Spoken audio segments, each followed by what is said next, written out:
నువ్వు అలా ప్రవర్తిస్తున్నావంటే ఎక్కడో చోట నీకు ముందు ఏమి రాసిపెట్టని చెప్పండి, నాశనం రాసిపెట్టినట్టే. గుర్తుపెట్టుకో, ఎప్పుడూ కూడా గర్వమును ప్రదర్శించుకో. ఎవరి దగ్గరైనా సరే, ఎవరిమైనా సరే చెప్పండి, లోబడటము, దీనత్వం కలిగి ఉండటము, ఏమండి విధేయత కలిగి ఉండటం నేర్చుకుందాం. దేవునికి స్తోత్రం చెబుదాం. ఈ తల్లి, ఈ మగ్దలేని మరియా వంగి చూడటం ప్రారంభించింది. కన్నీటితో దుఃఖిస్తూ ఏడుస్తూ వంగి ఆ సమాధిలోనికి చూడగా ఆమెకు చెప్పండి దేవదూతల ప్రత్యక్షత పొందుకుందామే. దేవునికి స్తోత్రం చెబుదాం, దేవునికి స్తోత్రం చెబుదాం. ఆమేన్. హల్లెలూయా, హల్లెలూయా.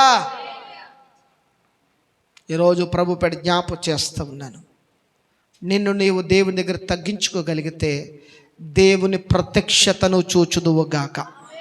ఆమేన్. హల్లెలూయా, హల్లెలూయా. నిన్ను నీవు దేవునికి సమర్పించుకోగలిగితే దేవుని ప్రత్యక్షతను చూచుదువుగాక.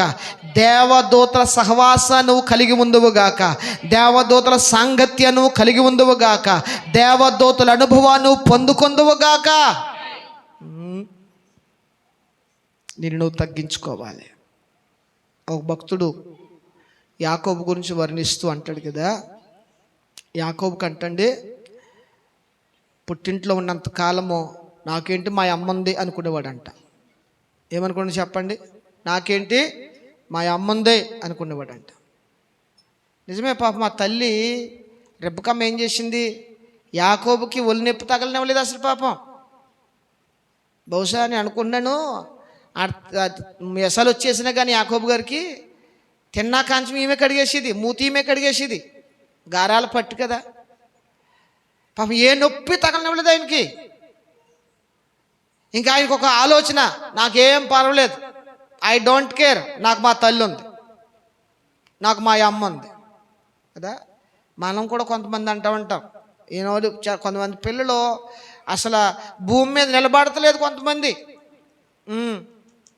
గాల్లో ఎగురుతున్నారు, ఏసు రక్తం చేయి యా అంటే మాకేం పర్లేదండి, బండిపోతే పోయింది, మా అమ్మ ఉంది, మా నాన్న ఉన్నాడు. ఏం పంపిస్తారు? ఫోన్ కొడుతున్న బండిపోయిందని 10,000 పంపిస్తారు, బాగు చేయించేసుకుంటాను. కొంతమంది గాల్లో నిలబడతలేదు. ఇప్పుడు ఏమండి, దేవునికి స్తోత్రం చెప్పండి, దేవునికి స్తోత్రం చెప్పండి. కొంచెం కొంచెం కొంచెం గాల్లో భూమి మీద నిలబడదాం, భూమి మీద నిలబడదాం. అది మనకు ఆశీర్వాదం. ఆమేన్. హల్లెలూయా, హల్లెలూయా. చెప్పట్లేదు కొంతమంది యవనస్తులు చెప్పట్లేదు. తగ్గించుకుందాం.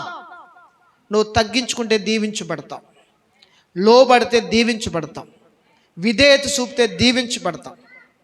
బైబిల్ గ్రంథంలో దీవించబడిన వారు ఎవరిని పరిశీలన చేసినా వారి లోబడిన దాన్ని బట్టే దీవించబడ్డారు. ఈ యాకోబు కూడా వాళ్ళ అమ్మగారు చూసుకుని, ఎందుకంటే అమ్మగారు వండిన మొట్టమొదటి కూర ఎవరికి వస్తుంది? యాకోబుకే. వేడి అన్నం ఎవరికి వస్తుంది చెప్పండి? యాకోబుకే. దేవునికి స్తోత్రం. ఏమండి, ఆ పక్కన ఆయన ఇస్సాకు ఉన్నాడు, ముసలోడు, కళ్ళు కనబడినాడు. ఆయన కన్నా పెట్టిదో తెలవదు తల్లి. ముందు ఎవరికి పెట్టింది? వేడి ఆహారం, మెత్త ముక్కలన్నీ ఎరుకొచ్చేసి పెట్టేసిది. ఇంకా ఈ మహానుభావుడు కూడా చెప్పండి బాగా రుచి మరిగిన కోడి ఏదో అంటారు కదా, అలాగే చెప్పండి యాకోబు గారు రెబెక్కమ్మ చెప్పండి సెంగట్టుకునే తిరుగుతూ ఉండేవాడు ఎక్కడికి వెళ్ళినా. ఆ ఇంట్లో ఉన్నంత వరకు అనుకున్నాడు కదా, నాకేం బాధ లేదు, మా అమ్మ ఉంది. అందుకనే దేవుడు అక్కడి నుంచి ఎక్కడ పంపించాడు? అడవిలోకి పంపించాడు, కొండల్లోకి పంపించాడు, ఒంటరి జీవితంలోకి పంపించాడు, అయోమయ పరిస్థితుల్లోకి పంపించాడు. ఆ కొండ మీద రాత్రి ఒక రాయిని తలగడ చేసి దిక్కు దేవారం లేనోడుగా చెప్పండి ఒంటరోడిగా కళ్ళు మూసుకుని భయపడుతూ నిద్రపోతూ ఉంటే అప్పుడు తిక్క తిరిగిందంట కదా. మనం ఉంటాం ఒకసారి, తిక్క కుదిరిందా నీకు? చెప్తే విన్నావా అంటూ ఉంటాం. దేవునికి స్తోత్రం చెప్దాం కదా. మన పిల్లలు చెప్పిన మాట వినరు. అమ్మ వెళ్ళొద్దమ్మా, ముట్టుకోద్దమ్మా, కాలుతుందిరా, ఎవరే కాలుతుందా వింటారేంటి? వెళ్ళో మనం కాలుతుంది ముట్టుకోవద్దు అని కోల్ది వాళ్ళు వెళ్ళి చెప్పి చెప్పి చెప్పి ఇక సిరాకు వచ్చిన తర్వాత కాలిపోయి అని అనుకో, కుదిరిందా? చెప్తే అన్నావా?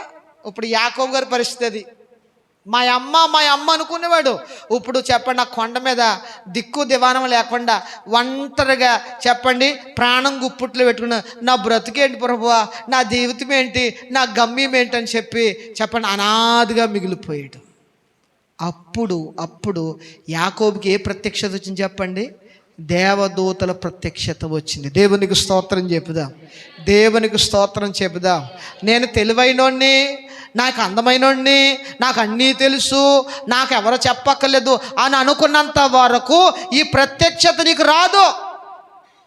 ఎప్పుడైనా సరే దేవుని దగ్గర నేను పూర్తిగా ఏమవ్వాలి చెప్పండి? తగ్గించుకోవాలి. కొంతమందికి సంఘాల్లో ఉన్న విశ్వాసులకి ఆత్మీయ గర్వం ఉంటుందంట. ఏ గర్వం చెప్పండి? ఈ ఆత్మీయ గర్వం ఉన్న వాళ్ళకి ఎప్పటికీ దేవుని ప్రత్యక్ష దొరకదు. ఏంటి గర్వం? నేను బాగా ప్రార్థన చేస్తాను, నేనే బాగా పాట పాడతాను.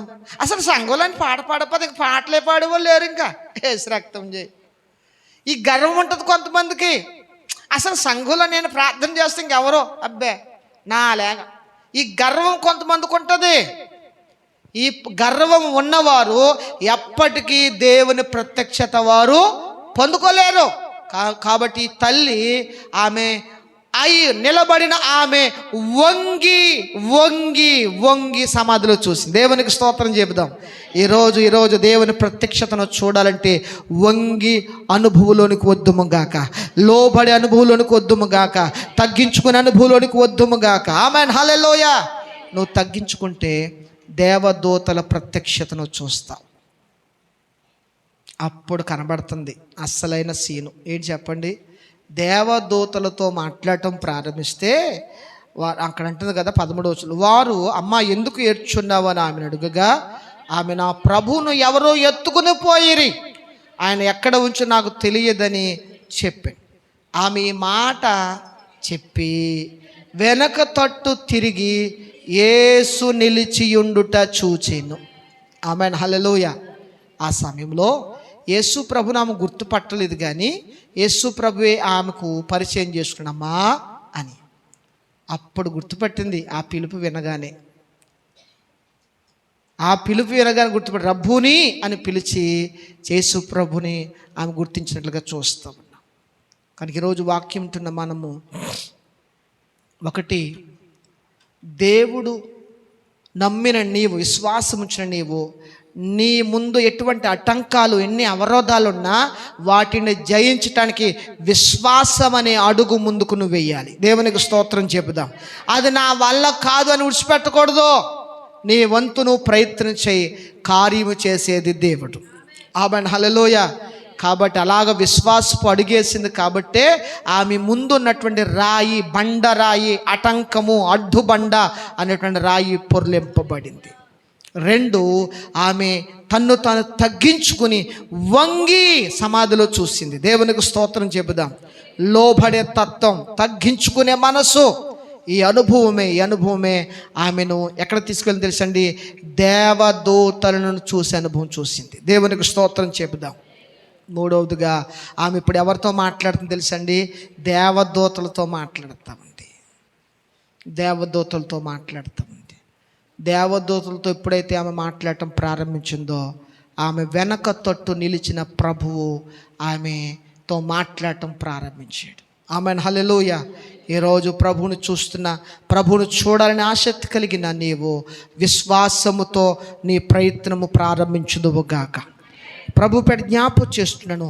ఒకవేళ ఇంతవరకు చాలా విషయాల్లో అది నా వల్ల కాదు అని ప్రయత్నం చేయటం మానేసావేమో, అది నేను చేయలేను అని మానేసావేమో, లేకపోతే భయముతో అది నా వల్ల కాదు, అది నాకు అందదు, అది నాకు దొరకదు, అది నాకు ఇవ్వబడదు అని చెప్పి నేనెందుకు ప్రయాసపడాలని మౌనంగా ఉండిపోయావేమో. ప్రభు పేట జ్ఞాపకం చేస్తూ ఉన్నాను, దేవుని సేవకుడిగా తెలియచేస్తూ ఉన్నాను. నీ వంతు నువ్వు ప్రయత్నం చేసి విశ్వాసముతో ప్రార్థన చేయగలిగితే నీ పక్షంగా దేవుడు తన కార్యములు జరిగించునుగాక. ఆమేన్, హల్లెలూయా, హల్లెలూయా. నా వల్ల కాదు అని కూర్చున్నవాడు శాతకానుడు. నా మాట అర్థమైందండి? మీకు అర్థమవుతుందని చెప్తున్నా అచ్చ భాషలో, తెలుగు భాషలో. నా వల్ల కాదు అని కూర్చున్నవాడు ఎవరు చెప్పండి? ఇంకా ఆ వ్యక్తి ఇక ఏమీ చేయలేడు, ఎప్పుడు రాణించలేడు, ఇంకెప్పుడు అంతే అలాగే ఉంటాడు. నీ వంతుగా నువ్వు ప్రయత్నం చెయ్యి. ప్రయత్నం చేసి విశ్వాసంతో ప్రార్థన చెయ్యి. నీ పక్షంగా దేవుడు కార్యాన్ని జరిగిస్తాడు. రెండవది, నేను అనే స్వభావాన్ని నువ్వు చంపుకోవాలి. ఎప్పటికీ కూడా దేవుని కార్యాలు నువ్వు చూడాలి అంటే, పొందుకోవాలంటే నిన్ను నీవు దేవుని దగ్గర తగ్గించుకోవాలి. ఒక మాట ఉంది, మత్తయి సువార్తలో ప్రభు అంటాడు, ముగిస్తూ ఉన్నాం, తను తాను తగ్గించుకునేవాడు ఈమె తగ్గించుకుంది కాబట్టే శిష్యులకు లేని గొప్ప ఆధిక్యత ఈ తల్లికి దొరికింది. ఆమేన్, హల్లెలూయా. యేసు ప్రభుతో సత్సంబంధము కలిగినటువంటి, దగ్గర సంబంధం కలిగిన పేతురుకే దొరకలేదు ఈ ఆధిక్యత. ఈమె మాట విని పేతురు వచ్చాడంట సమాధి కాడికి. యోహాను గారు కూడా సమాధి కాడికి వచ్చారంట. వంగి చూశారు కానీ, సమాధిలోనికి వెళ్ళి చూశారు కానీ యేసు ప్రభు ప్రత్యక్షత వారికి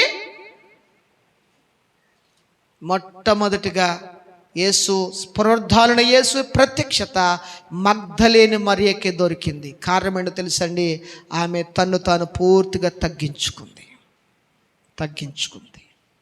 నువ్వు తగ్గించుకోగలిగితే దేవుని సన్నిధిలో దేవుడిని పట్టు కార్యాలు చేస్తాడు, అద్భుతాలు చేస్తాడు, అవసరాలు తీరుస్తాడు, అక్కర్లు తీరుస్తాడు, నీ పట్ల బలమైన కార్యములు చెయ్యును గాక. ఆమేన్, హల్లెలూయా, హల్లెలూయా. వంగి చూసిన ఆమెకి ఎవరికి ప్రత్యక్షమని చెప్పండి. ఇప్పుడు ఎవరితో మాట్లాడుతుంది? ఎవరితో మాట్లాడుతుంది? దేవదూతలు అనగా పరిశుద్ధులు. మన భాషలో అర్థం చేసుకోవాలంటే దేవదూతలు దేనికి సాదృశ్యం అంటే నీ తోటి విశ్వాసికి సాదృశ్యం. ఇప్పుడు మనం ఎవరితో మాట్లాడతాం? మన పక్కనున్న విశ్వాసులతో మాట్లాడు. నీకు ఏదైనా కష్టం వచ్చింది, ఏదైనా అవసరం వచ్చింది అనుకోండి, పక్కనున్న విశ్వాసులు సంప్రదించం, ఎవరెవరినో ఆలోచన తీసుకుంటూ ఉంటాం. ప్రభుపేట జ్ఞాపకం చేస్తున్నాను, దేవుని పిల్లలైన మనము దేవదూతల సహవాసము కలిగి ఉందుముగాక, పరిశుద్ధ సంఘ సహవాసము కలిగి ఉందుముగాక, పరిశుద్ధుల సహవాసము కలిగి ఉందుముగాక. నువ్వు మాట్లాడితే పరిశుద్ధులతో మాట్లాడాలి, సంఘముతో మాట్లాడి, తోటి విశ్వాసతో మాట్లాడాలి. కానీ వాళ్ళు ఎవరితోట కాదు మాట్లాడేది. ఈ తల్లి దేవదూతలతో మాట్లాడుతుంది. ఏమని మాట్లాడింది? చదవండి ఆ మాట చదవండి, ముగిస్తున్నాను.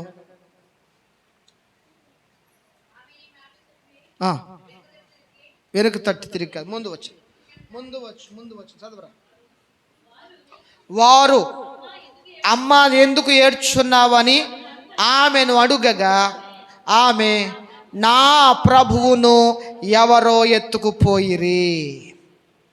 ఆమె ఏ పని మీద అక్కడికి వచ్చిందో, ఆమెకి ఏం అవసరమో ఆ అవసరము గురించి దేవదూతలతో మాట్లాడింది. దేవునికి స్తోత్రం చెప్దాం. నేను ముగిస్తూ ఉన్నాను. నీ అవసరము విశ్వాసమైతే, ప్రార్థనాపరురాలు అయితే, సంఘ సహవాసంలో ఉన్న వ్యక్తివైతే నీ అవసరాల గురించి చెప్పండి, దేవుని పిల్లలతో మాట్లాడాలి. మనం నీ సమస్య కొరకు దేవుని పిల్లలతో మాట్లాడాలి. నీ అవసరాలు తీర్చబడట కొరకు దేవుని పిల్లలతో మాట్లాడాలి. దేవునికి స్తోత్రం చెప్పుదాం. ఆమేన్, హల్లెలూయా. పెళ్ళెవరో ఎవరికో ఉత్తరం రాసిందంట, మనవరాలు లేకపోతే కూతురు. అందరికీ తెలిసిపోద్ది, ప్రపంచమంతా కావుమంటుంది. కానీ ఎవరికి చెప్పరు తెలుసా? పాస్టర్ గారికి చెప్పరు.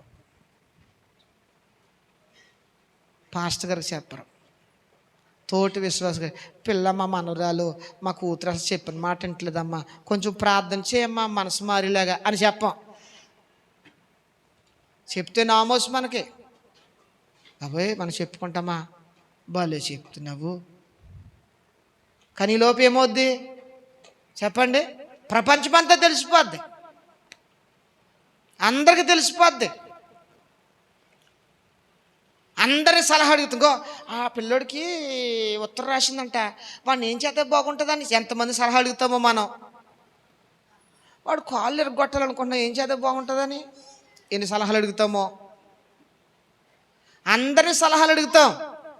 రక్షింపబడిన నీవు, సంఘ సహవాసము కలిగిన నీవు చెప్పండి, తోటి విశ్వాస ప్రార్థన అవసరాన్ని మాత్రం కోరం.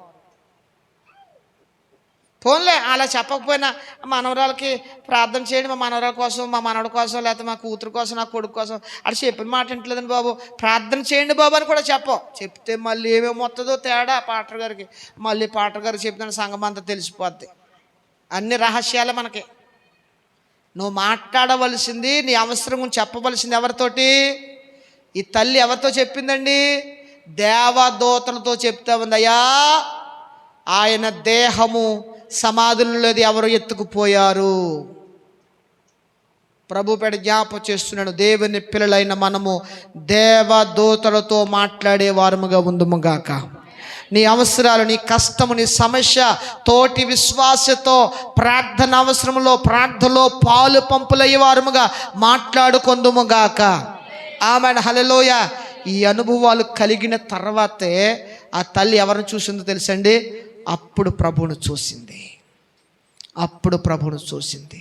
ఈరోజు వాక్యంతున్న నీవు ఆ మగ్ధలేని మరియా ప్రభువును చూచినట్లుగా నీ జీవితంలో కూడా ప్రభువును చూచుదువుగాక. దేవుని దర్శనము పొందుదువుగాక. దేవుని ప్రత్యక్షత పొందుదువుగాక. ఈ రాత్రి, ఈ ఉదయ కాలశంలో, ఈ పునరుద్ధానపు రోజున పునరుద్ధానపు శక్తి చేత నింపబడిన వారమై సజీవుడైన యేసయ్యను కలుసుకొందుముగాక. మరణమును జయించిన యేసయ్యను కలుసుకొందుముగాక. నేను అంటున్నాను, ఇంకా యేసు ప్రభును కలుసుకున్నామనుకోండి, యేసు ప్రభును చూసామనుకోండి, యేసు ప్రభుకు సమీపంగా ఉన్నామనుకోండి, ఇక మనకి ఉపద్రవం వచ్చినా సరే అవేవి మనల్ని చేయలేము. దేవునికి స్తోత్రం చెబుదాం. దేవునికి స్తోత్రం చెబుదాం. ఆమేన్, హల్లెలూయా. ప్రభువు మనతో ఉన్నప్పుడు, ప్రభు మనతో ఉన్నప్పుడు చెప్పండి, సముద్రము నురుగు కట్టినా, ఏమండి, పొంగి పొర్లినా యెహోవా మనకు తోడై ఉండగా అవేవి మనల్ని చేయలేవు. దేవునికి స్తోత్రం చెబుదాం. దేవునికి స్తోత్రం చెబుదాం. ఈ రాత్రి, ఈ ఉదయకాల సమయంలో, ఈ పునరుద్ధానపు రోజున నిశ్చయముగా ప్రభువును చూసే ప్రత్యక్షత మనము పొందుదుముగాక. ప్రభువును చూసే ప్రత్యక్షత పొందుదుముగాక. ఈ కడవరి దినాల్లో ఆ ప్రత్యక్షతలోనికి మనం వెళ్ళాలి. కంచోపు తండ్రి స్తోత్రం, స్తోత్రం చెల్లించుదుము. ప్రభువా, నీవే నాకు కనబడు, నీవే నాకు లేకపోతే, ఈ పాటలు కాదు. మనం ఎక్కడికి వెళ్ళాలి తెలుసండి? ప్రభువును చూసే ప్రత్యక్షతలోనికి మనం వెళ్ళాలి. నేను మరోసారి ఛాలెంజ్ విసిరుతామని, ప్రార్థన చేయండి. ప్రభువా, నీవు నాకు ప్రత్యక్షత కావాలి అని ప్రార్థన చేస్తే ప్రభువు తప్పకుండా నీకు ప్రత్యక్షతనిస్తాడు. ఆమేన్, హల్లెలూయా. ప్రభువు తప్పకుండా నీకు దర్శనమిస్తాడు ఆయన. అట్టి అనుభవంలోనికి మనము వెళ్ళుదుముగాక. అందరం కూడా మోకరించుదాం, కండ్లు మూసుకుని. ఒకవేళ నీ ముందున్న సమస్యను చూసి భయపడిపోయి అవిశ్వాసము వెనకబడిపోయావేమో, ఈరోజు నీ విశ్వాసాన్ని సరిచేసుకో. నీ అవిశ్వాసాన్ని విడిచిపెట్టు. నీ అవిశ్వాసాన్ని విడిచిపెట్టి విశ్వాసముతో ప్రయత్నం చేయి. విశ్వాసముతో పని ప్రారంభించు. విశ్వాసముతో ముందుకు అడుగువేయి. దేవుడిని పక్షంగా కార్యము చేస్తాడు. చేద్దాం. ఒకవేళ